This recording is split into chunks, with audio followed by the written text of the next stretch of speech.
The rain had started before dawn, tapping softly against the windows of the modest two-story house on Maple Avenue.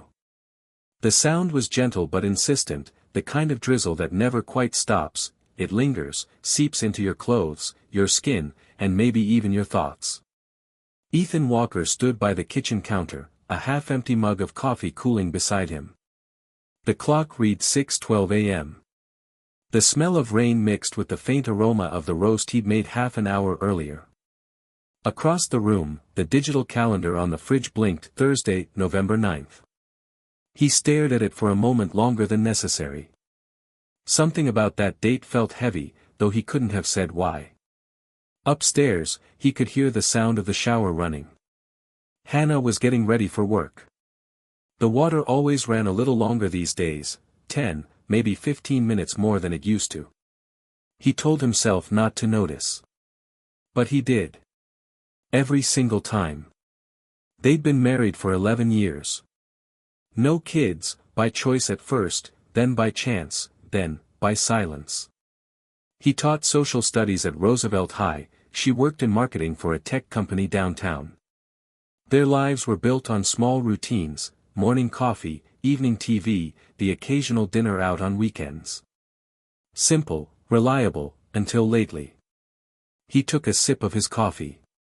Cold. He poured it out. A few minutes later, Hannah appeared at the bottom of the stairs, towel wrapped around her hair, phone in hand, thumbs flying. She didn't notice him right away. "Morning," he said, forcing a smile. "Oh, hey," she said, startled, glancing up. "Didn't hear you. You're up early. Big presentation today." She smiled, but it was the quick, polite kind, not the one that used to crinkle her eyes. "I might be home late." He nodded. "Sure. Take your time." Her phone buzzed again. She hesitated before checking it, a tiny pause, almost invisible. Almost. Something twisted in his chest. He told himself it was nothing. People text all the time. Colleagues, friends. Still, when she set the phone face down on the counter before going upstairs again, his pulse spiked. After she left for work an hour later, he stood by the window, watching her car disappear through the mist. He told himself to breathe, to stop overthinking. Trust, that's what marriage is built on. But as the rain kept falling, soft and steady, the house felt emptier than usual. And that tiny pause, that fraction of a second before she looked at her phone, stayed with him all day. By the second week, Ethan had noticed patterns. Hannah's late nights had become more frequent, traffic, last-minute meetings, client dinners. She started dressing differently too, sharper clothes, subtle makeup that wasn't quite the casual style she used to prefer. She even started wearing perfume again, the kind she'd stopped using years ago, after he once said it gave him a headache. Now it filled the car every morning. He tried not to pry. He really did. But there are moments when silence turns from love into survival, and Ethan had reached that point. One night, when she said she'd be working late, he found himself driving downtown. He didn't know why at first, he just drove. The city glowed beneath the rain, neon lights bleeding into puddles. He parked across from her building, telling himself he was being ridiculous. At 9:42 p.m., he saw her. She exited the building, umbrella in hand, laughter carried faintly through the rain, laughter that was too easy, too light. And beside her walked a man, tall, dressed in a dark coat, hand brushing hers just briefly as they crossed the street together. Ethan's throat went dry. He didn't move. Didn't blink. They stopped by a small bar on the corner. She touched the man's arm, just a touch, fleeting but intimate. Then they went inside. He sat there for 10 minutes, maybe 20. Long enough for the denial to wear off, replaced by a heavy, nauseating clarity. He didn't go in. He just drove home. The days that followed were slow, almost surreal. He went to work, came home, made dinner, mechanical, detached. She still smiled, still kissed his cheek, still talked about her projects and clients. It was like living beside a stranger wearing his wife's skin. Ethan didn't confront her. Not yet. He started reading her silence instead, the way she looked at him during dinner, the pauses between her words, the guilty flicker that flashed in her eyes when he asked how her day was. She didn't lie well anymore. He found the first real proof 2 weeks later, an email she'd left open on her laptop. The subject line was mundane, client strategy follow-up. But the signature wasn't from a client. It was from Mark Evans. The message was short. Last night was perfect. I still smell you on me. Can't stop thinking about the way you laughed. Same place next week? Ethan stared at the screen until the words blurred. Then he closed the laptop quietly, as though afraid to wake something sleeping inside him. That night, Ethan couldn't sleep. The sound of rain against the window had once comforted him, now it felt like a heartbeat he couldn't shut out. He lay awake beside Hannah, staring at the ceiling, feeling her breathing slow beside him. Peaceful. Innocent, almost. She turned in her sleep, her arm brushing his. For a brief second, he almost whispered her name. Instead, he got up, went downstairs, and sat in the dark living room. The house was full of small ghosts, her mug by the sink, her scarf on the chair, the faint scent of her shampoo. Everything familiar now felt foreign, tainted by something he couldn't unsee. He poured himself a drink, then another, trying to quiet the noise in his chest. At 2:17 a.m., his phone buzzed. A school parent emailing about a permission slip. He ignored it, staring instead at Hannah's purse on the counter. He hesitated only a moment before unzipping it. Inside, her phone was gone. But there was a folded note, handwritten, on hotel stationery. Room 614, 8 p.m. M. He didn't know whether to laugh or break something. Instead, he folded it back neatly and placed it exactly where it had been. Then he sat down, head in hands, trying to figure out what a man was supposed to do when the woman he'd built his life with was sharing hotel rooms with another man. By dawn, he had his answer.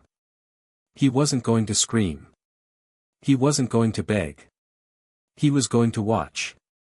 Because sometimes the quietest revenge is to let the truth expose itself.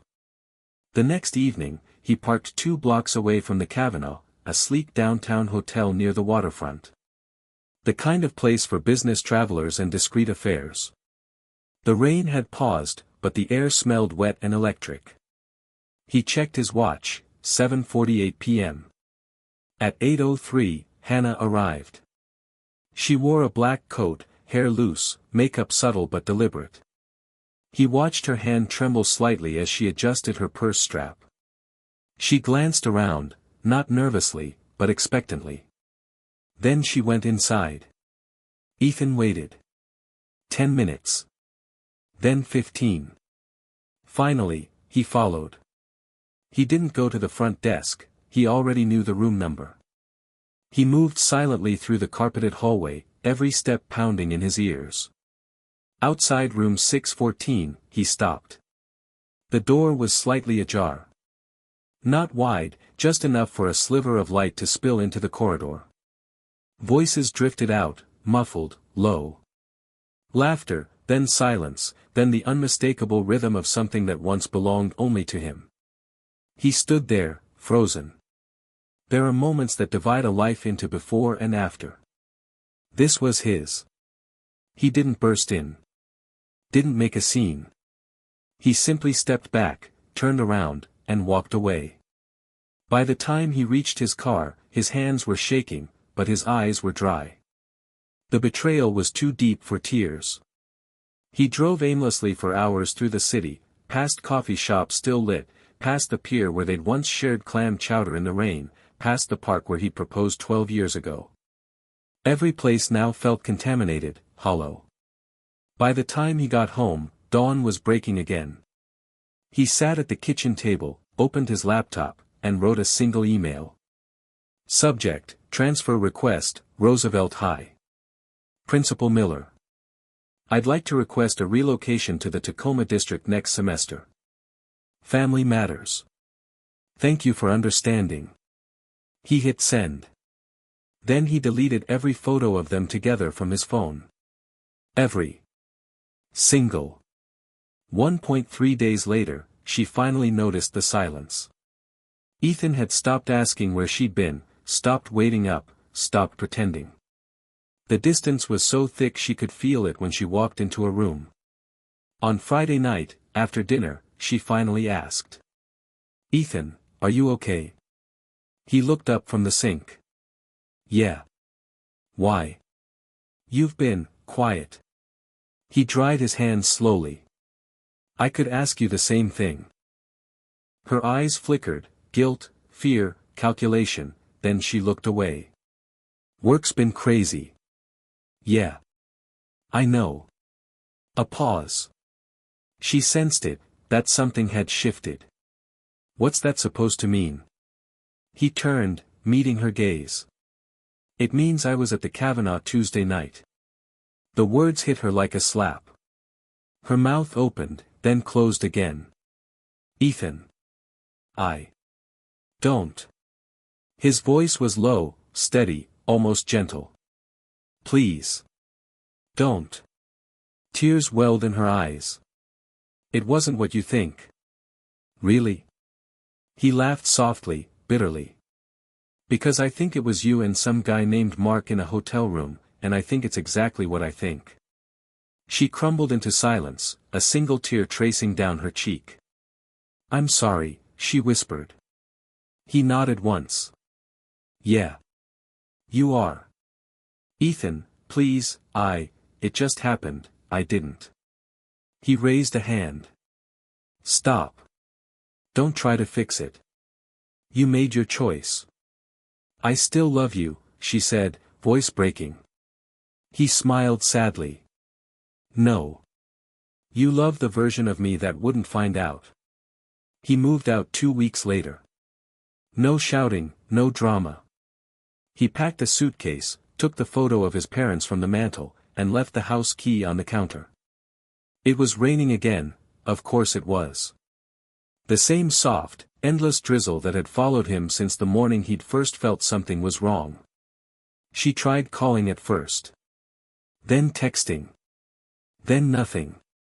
Months passed. He transferred to Tacoma, rented a small apartment near the school. He started running in the mornings, something he hadn't done in years. He found peace in the routine, coffee, sunrise, quiet streets. The ache never left, but it dulled.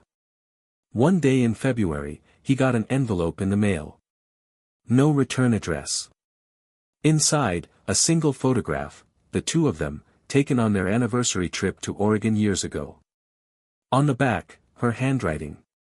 I'm sorry for breaking what we built. I hope you find peace. H. He stared at it for a long time. Then he placed it in a drawer and never opened it again. It's strange how betrayal doesn't kill you, it just changes the way you breathe. Ethan learned to live with silence. With the smell of rain. With memories that came less often, softer each time. He never sought revenge, never told anyone the full story. His revenge was peace, the one thing she'd never have again. And sometimes, when he walked by the water at dusk, watching the city lights shimmer against the wet pavement, he thought about how love can drown quietly, not with a scream, but with a whisper. Just like the rain between them.